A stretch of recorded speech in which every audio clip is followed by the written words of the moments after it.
और अन्य मनु महाराज के वंश के बारे में बताया गया।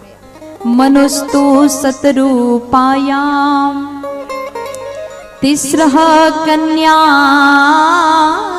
जगिरे आकुतिर्देवहूतिश्च प्रसूतिरिति विश्रुता।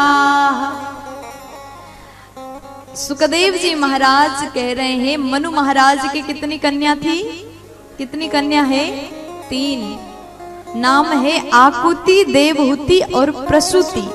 ये तीनों कन्या के बारे में बता रहे हैं। देवहूति की चर्चा आपने सुन ली है। प्रसूति का विवाह होता है दक्ष प्रजापति के साथ में। आकुति देवी का विवाह होता है रुचि प्रजापति के साथ में। और दक्ष और प्रसूति देवी के 16 कन्या हुए। इनमें से 13 धर्म को दिया गया, बची 3 स्वाहा, स्वधा, सती।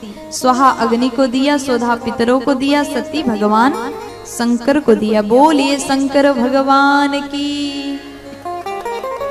लेकिन ये सुंदर कथा जब सुखदेव जी महाराज परीक्षित को सुना रहे थे, राजा परीक्षित ने कहा प्रभु हमने तो सुना था कि ये दक्ष प्रजापति भगवान शंकर को बिल्कुल पसंद नहीं करता, लेकिन बेटी कैसे दे दिया?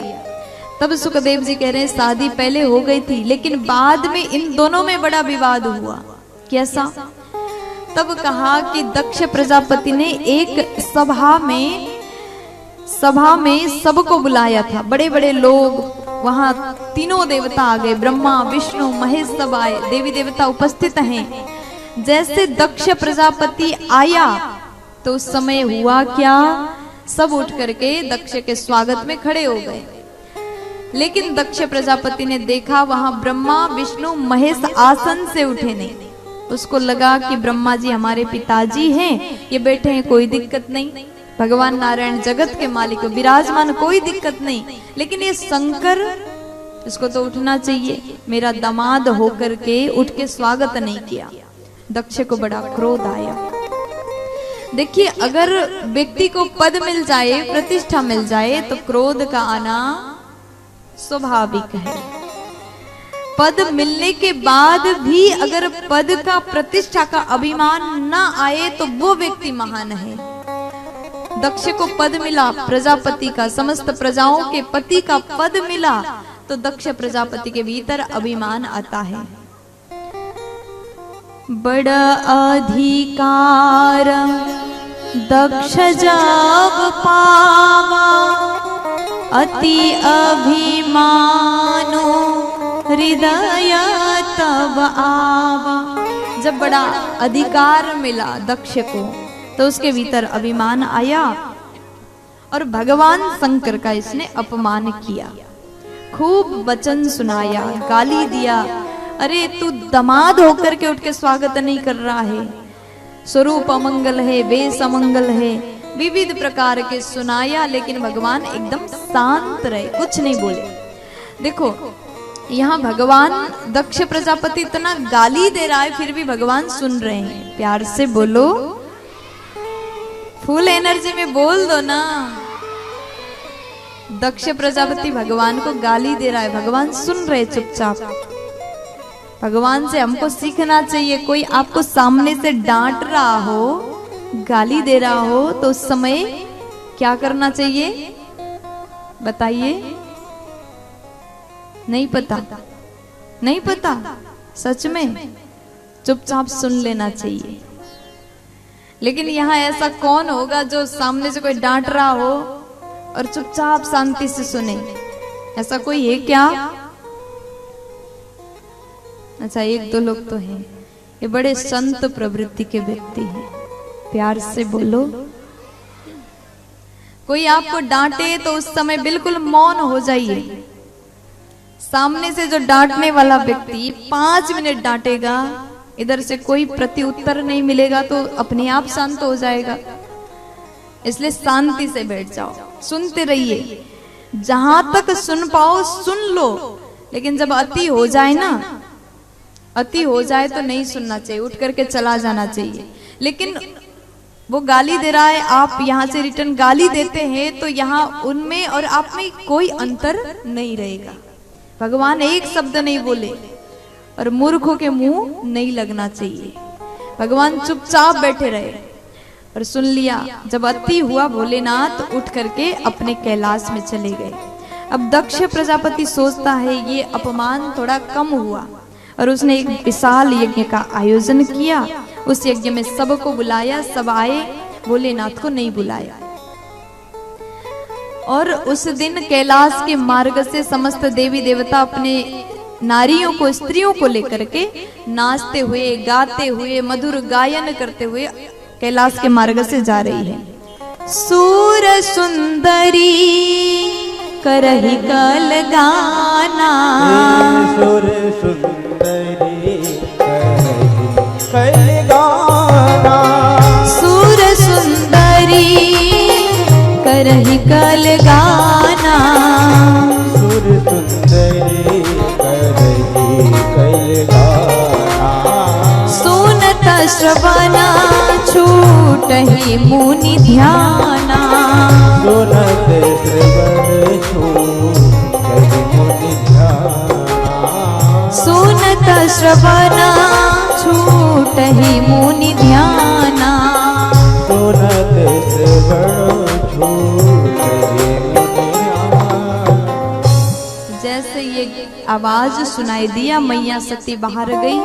पूछा कि आप लोग कहाँ जा रहे हैं? देवियों ने कहा आपके पिता के घर यज्ञ हो रहा है, आपको नहीं पता?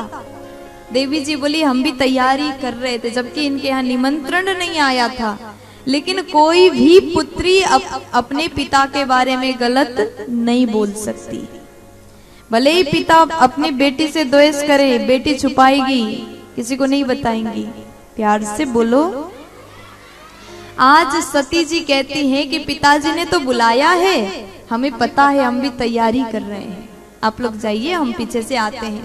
अंदर जाकर के भोलेनाथ से प्रार्थना करते हैं, नाथ मेरे पिताजी के घर में यज्ञ है, चलिए ना। भगवान बोले देवी देखो, जहां से निमंत्रण ना आए, जहां से बुलावा ना आए, वहां जाना उचित नहीं है। खूब प्रकार से मनाया, समझाया, भोलेनाथ नहीं माने।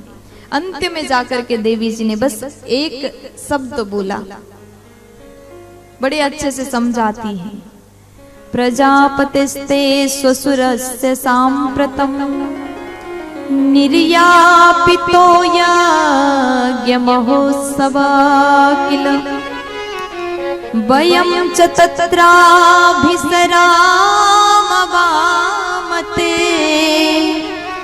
यद्यर्थितामि विबुधा व्रजन्ति। अब मैया कहती प्रजापतिस्ते स्वसुरस्य सांप्रतम। माँ कह रही है कि प्रभु मेरे, पहले बोल रहे थे मेरे पिता के घर चलो, अब कहते हैं आपके ससुर के घर चलो। ससुराल जाने को मिले तो जल्दी से तैयार हो सकते हैं। इस भाव से कहा आपके ससुर के घर यज्ञ, चलिए। भोले बाबा कहते हम नहीं जा रहे, आप चाहे कितना ही प्रयत्न करो, हम तो नहीं जाएंगे। भगवान कहते हैं मित्र के घर, पिता के घर, गुरु के घर बिन बुलाए भी जा सकते हैं। लेकिन आपको पता है आपके जाने के बाद वहां पर दूसरों को बुरा लगेगा, तो ऐसे जगह नहीं जाना चाहिए। पिताजी के घर, मित्र के घर, गुरु के घर बिन बुलाए जा सकते हैं। लेकिन आप जानते हैं कि आपके जाने पर वो मित्र को खुशी नहीं होगी, आपके जाने पर पिता को खुशी नहीं होगी, आपके जाने पर आपके गुरुजी को खुशी नहीं होगी, तो वहां कदापि नहीं जाना चाहिए। भगवान बोले कि देवी जाना उचित नहीं है, लेकिन आप अति जिद कर रहे हो तो मैं रोकूंगा नहीं, क्योंकि जो होने वाला है भगवान को पहले से पता है। मैया चली गई, गणों को भेज दिया और वहां जाकर के जैसे देखा जितनी बहनें थे हंसने लगी। देखो आप किसी के घर गए और बड़ा सुंदर स्वागत हो रहा है तो अच्छा लगता है, लेकिन किसी के घर में जाने के बाद में कोई आपको देख करके बड़ा हंस रहा हो तो आपको बड़ा बुरा लगेगा। यहाँ पर बाबा कह रहे हैं सादर भले ही मिली एक माता, सादर भले ही मिली एक माता, सादर भले ही मिली एक माता, सादर भले ही मिली एक माता, भगिनी मिली बहुत मुस्काता, भगनी मिली बहुत मुस्काता, भगिनी मिली बहुत मुस्काता, भगनी मिली बहुत मुस्काता। यहाँ पर कहा गया सादर भले ही मिली एक माता। सती जी के मायके में जितनी बहनें थी वो इनको देख करके खुश नहीं हुई, लेकिन माँ खुश होती है। आदर पूर्वक मिली, गले लगाया, लेकिन बहनें हंसने लगी।